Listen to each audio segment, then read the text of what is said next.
तो doctor Indu Singh ma'am ने कहा कि मैं करिश्मा से चाह रही हूँ एंकरिंग कराना या इस प्रोग्राम का संचालन कराना। तो मैंने कहा पहली बार है, देख लीजिए रिस्क तो नहीं होगा। तो मैडम ने कहा रिस्क नहीं होगा, मैं टीम के साथ रह सकता हूँ और मैं बहुत भरोसे के साथ में पूरी कार्यक्रम का संचालन किया। बहुत ही खूबसूरत। और इससे पहले कि इस कार्यक्रम का मैं विधिवत समापन की घोषणा करूं, सबसे पहले मैं थोड़ा सा आईएमटी के बारे में आप लोगों को बता दूं। हालांकि आपके बारे में बहुत कुछ आप लोग सुन चुके होंगे। आईएमटी कॉलेज की जो स्थापना की थी ऑनरेबल डॉक्टर डीएस मेलवार साहब ने की थी ईयर 2000 में। सिर्फ हम लोगों ने 2 कमरों से इस कॉलेज की शुरुआत की और उसके बाद में हम लोग यहाँ पे शिफ्ट किए और यहाँ पे हम लोगों ने 8 कमरे, हमारे से 2 कोर्स से हम लोगों ने शुरुआत करी थी, बीसीए और बी कॉमर्स, और एक बीटीसी और 3 कोर्सेज हम लोग यहाँ चला करते थे। उसके बाद में फिर हम लोगों ने बीएड, और इस वक्त मैं आईआईटी के बारे में बता दूं। फिर आईआईटी के अंदर इस वक्त 5 डिपार्टमेंट हैं। 5 डिपार्टमेंट में हम लोगों के शिक्षक संघ है जिसमें बीएड एमएड बीटीसी चलाते हैं हम लोग, कोर्सेज संचालित होते हैं। फिर डिपार्टमेंट ऑफ हम लोगों के मैनेजमेंट है जिसमें बीकॉम है, कॉम, बीबीए, एमबीए सारे कोर्सेज हैं। Department of computer science BCA कराते हैं हम लोग बच्चों को। उसके बाद में एमएससी कंप्यूटर साइंस कराते हैं। डिपार्टमेंट ऑफ लाइफ साइंस में हम लोगों के यहाँ BSc biotechnology, MSc biotechnology, microbiology, MSc microbiology, ZPC, BSc PCM, BSc computer science, ये सारे कोर्सेज हम लोग चला रहे हैं। एक छोटा सा पौधा जो हमने फाउंडर चेयरमैन सामने रखा था, वो आप लोगों के सामने आज एक दृश्य रूप में आपके सामने खड़ा हुआ है।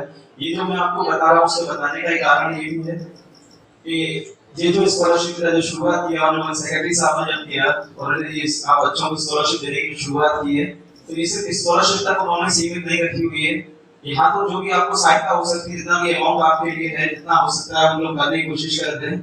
लेकिन उनका जो विजन है इससे भी बड़ा था। जब उन्होंने सी से शुरुआत करी, विजन ये था कि यहाँ तक तो आपको इंटरमीडिएट का सपोर्ट मिल जाए, और इंटरमीडिएट के बाद में भी अगर आपको सपोर्ट चाहिए हायर एजुकेशन में, तो किसी दूसरे संस्थान में तो हमारा कोई जोर नहीं है, लेकिन अपने संस्थान में तो हम बच्चों को, जब बच्चियां कोई भी प्रोफेशनल कोर्स करना चाहती हैं, फर्दर उनके लिए कोई पैसे की बाधा है तो उस बाधा को दूर करने के लिए उन्होंने आईएमटी ग्रुप ऑफ इंस्टीट्यूशन में जितने भी आपके ग्रेजुएशन और पोस्ट ग्रेजुएशन कोर्सेज हैं उसमें लड़कियों की फीस को 50% यानी कि आधा किया हुआ है, ताकि उनको पूरी फीस जमा करने में दिक्कत ना आए। इससे एक कदम और आगे निकल के ऑनरेबल डायरेक्टर्स बैठी हुई हैं हमारे यहाँ, श्रीमती शादी मेहमान, जो हम लोगों के इंस्पिरेशन का भी काम करती हैं। उन्होंने इस चीज को उनका ये कहना था, हमेशा यहाँ बैठ के कहती थी कि मेरे यहाँ 2 तरह के गर्सन आते हैं, जिनका बेटा बड़ा निकम्मा होता है लेकिन बेटे को पढ़ाने में पूरा दम लगता है।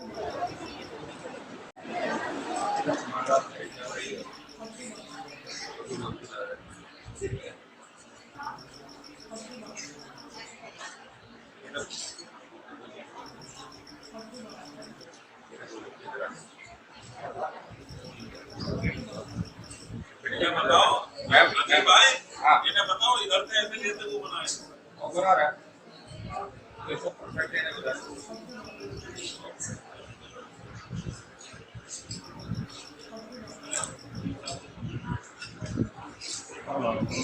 एक मिनट बैठे हैं, नहीं करना जल्दी जल्दी।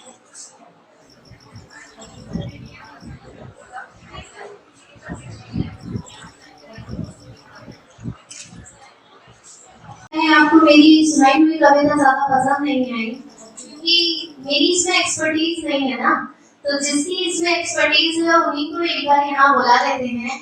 So now I would like to call Dr. Manisha ma'am to please come and please ma'am एक पोएम तो करती है।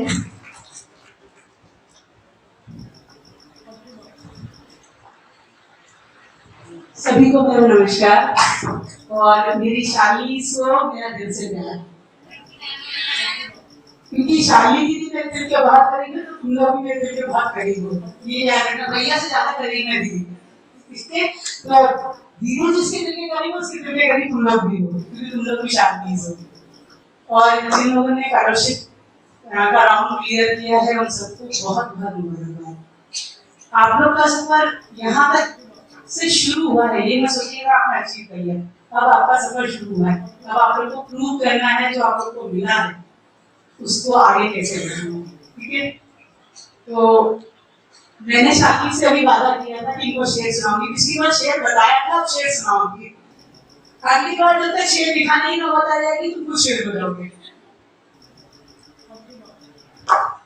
बादल छुप जाता, सूरज आ जाता है हमेशा, और बादल को हमेशा गुमा होता है कि वो सूरज को छुपा है।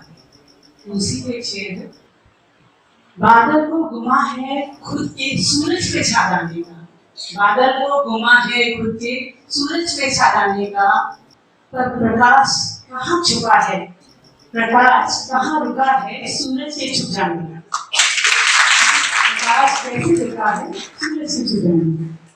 तो बादल बेशक आए लेकिन सूरज का प्रकाश वो कभी नहीं रोक सकते, कभी भी नहीं। और आप लोग सूरज हो। कहते हैं कि लड़का पढ़ता है तो एक घर पढ़ता है, एक परिवार पढ़ता है, लड़की पढ़ती है तो दो कुल पढ़ते हैं। तो मेरा मानना है लड़कियों को पढ़ाना जरूरी है। एक अच्छे संस्कारी लड़के के पीछे एक अच्छी संस्कारी महिला होती है। ये कहना बहुत गलत है कि पुरुष रोकते हैं, पुरुष अपने आप को अहंकारी होते नहीं।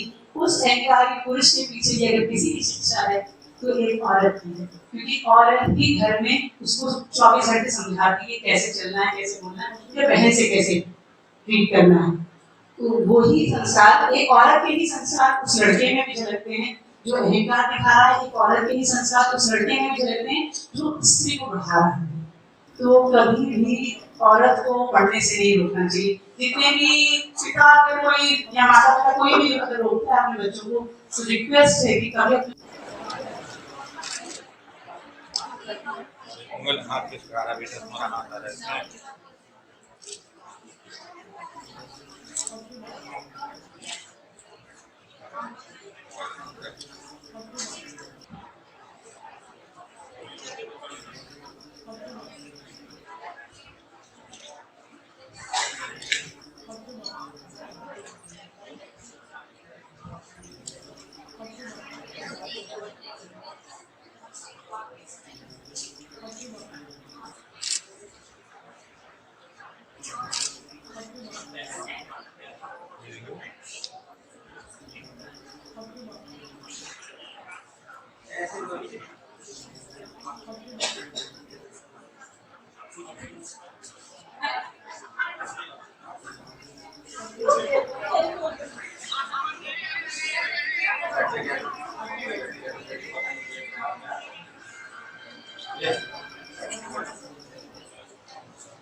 Okay, thank you. सभी छात्राएं अपनी अपनी जगह पर चले जाएं। मैं उद्यान शालिनी फाउंडेशन चेक है प्राइस का, इन्होंने नहीं दिया, ये आप लोगों का हक था, आपने उसको लिया। तुलना जिसको बोलते हैं उससे कंपेयर मत करना। जिस दिन आपने दूसरे के बच्चे से कंपेयर किया तो ये आप मान के चलिए कि आप अपने बच्चे का दिमाग डाइवर्ट कर रहे हैं। आपका काम है लोगों से अच्छी चीजों को देखना और अपने बच्चों को वो चीज सिखाना जो आगे उसके काम है। होता क्या है कि जो बोलते हैं साहब मैं तो बहुत गरीब हूँ, इसमें बहुत सारे बच्चे होंगे जिनकी घर की हालत बहुत दयनीय होगी। माँ बाप लाख कोशिश करने के बाद भी कहीं न कहीं माँ बाप एक समय की जाने के बाद हार जाते हैं कि अब उससे एक चीज नहीं हो पाएगा। तो जो पेरेंट्स हैं आपको कभी इस चीज को बच्चे को एहसास नहीं होने देना है। बच्चे को आपको सिर्फ ये बोलना है बेटा तू पढ़, हम कैसे भी पढ़ाएंगे तुम्हें पढ़ाएंगे लेकिन तू पढ़। बच्चे पे आपकी नजर ऐसे नहीं होनी चाहिए कि उसकी गलत एक्टिविटी क्या है, बच्चे पे आपकी नजर ऐसी होनी चाहिए कि उसकी अच्छाई क्या है। जो उसकी अच्छाई है आप उसको प्रेरित करते रहें और जो उसकी बुराई है आप उसको शांत माहौल में, जिस दिन वो बेटा बहुत खुश होता है आप उसको बैठाएं, उसको बोले बेटा तेरी ये आदत जो है ना थोड़ा सा ठीक नहीं, थोड़ा सा इसको सुधार ले। बोलने का तो रहता है आपका, वो ऐसा होना चाहिए उस बच्चे को वो चीज समझ में आ जानी।